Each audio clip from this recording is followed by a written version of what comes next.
Barbadians called on to safeguard the future of the national insurance scheme. Tragedy in Bush Hall as a mother and son lose their lives in a house fire.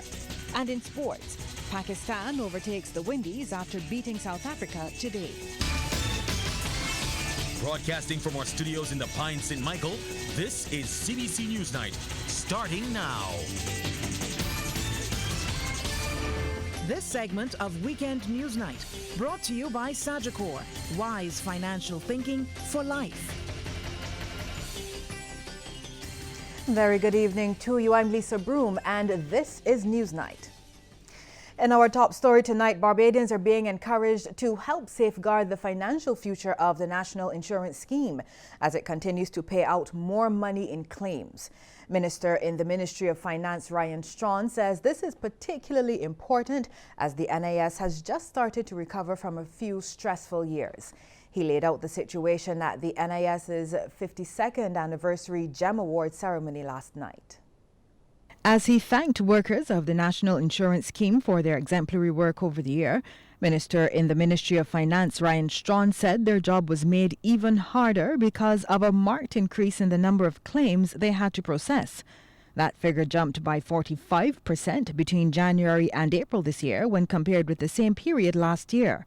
Increases have been recorded across all benefit categories, with the largest increase comprising those claims submitted for sickness benefits. These statistics do not bode well for our goal of maintaining the health of the nation, and this trend does not augur well for annual expenditure projections across all benefit categories. With respect to the increase in sickness claims submitted, steps are being taken to identify causes and have action taken to halt, slow, or reverse this trend. Minister Strachan said they've also seen an increase in new claims and paid out millions of dollars. In 2018, the department received 61,877 new claims of various types and processed benefits in excess of 40,000.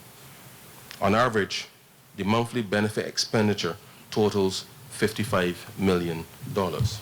And for their hard work, the staff members were rewarded handsomely.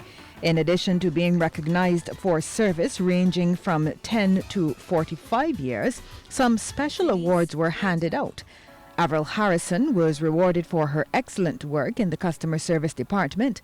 Claudette Moore was named Supervisor of the Year, and Christopher Cox, Employee of the Year. Well, the St. Michael community is reeling from the loss of two of its own. This as an elderly woman and her son perished in a house fire in Bush Hall last night. Lorna Jones tells us more. A close-knit community in First Avenue, Alleen's Land, Bush Hall, is today in mourning. 82-year-old Barbara Ira Ford and her 53-year-old son, Carlton Ford, died in a house fire around 9:45 last night, despite the best efforts of many of the area's residents. The guys were trying to no avail to get into the house to rescue. It wouldn't happen. But I don't know how the fire started, nothing like that. And I was in so much shock, I didn't even know what it was doing. They were surprised by the intensity of the fire, which totally destroyed the 3-bedroom wood and wall house. We tried to get into the house, but that was like impossible. We couldn't do it because it burned so fast. The house burned so fast. We did the best we could. We couldn't do any better. Although she suffered from dementia, Miss Ford was a familiar and friendly face in the neighborhood. This lady's like family boat here, you know what I mean? We grew up seeing she's a lay preacher, you know what I mean, all through here every month. She would, you know how 4 o'clock is awake in the morning, she would wake you up with preaching and walk up and down here. And her favorite catchword was prepare to meet thy God. But if they don't pass here, the woman is telling me, be a good boy, stay out of trouble.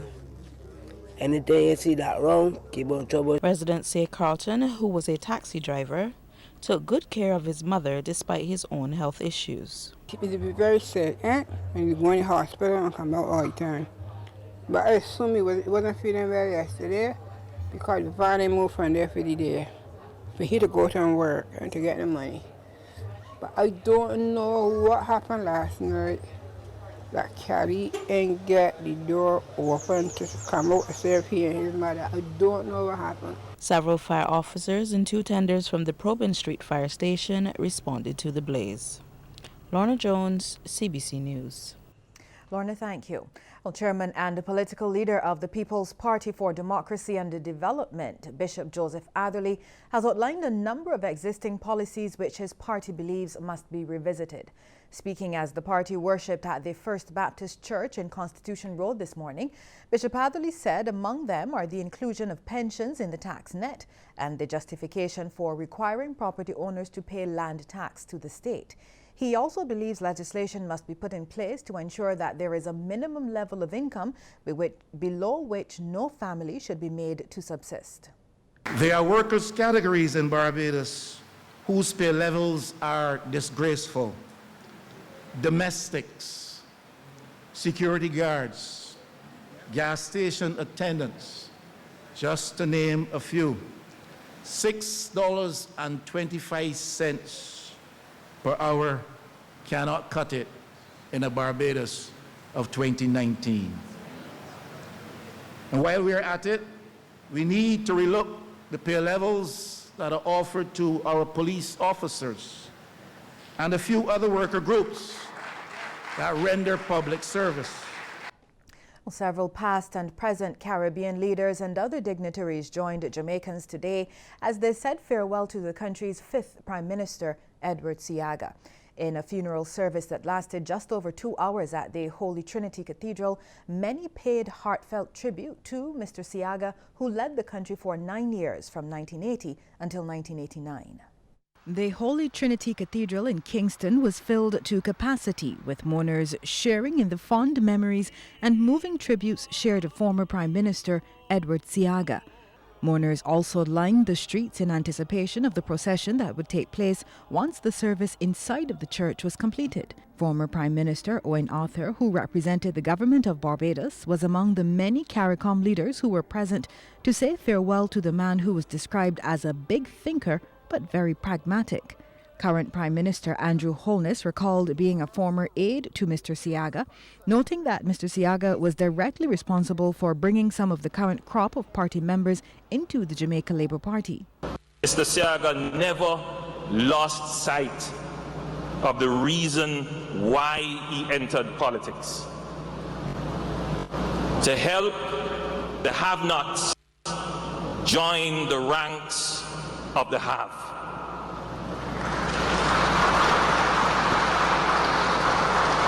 Indeed, all his work,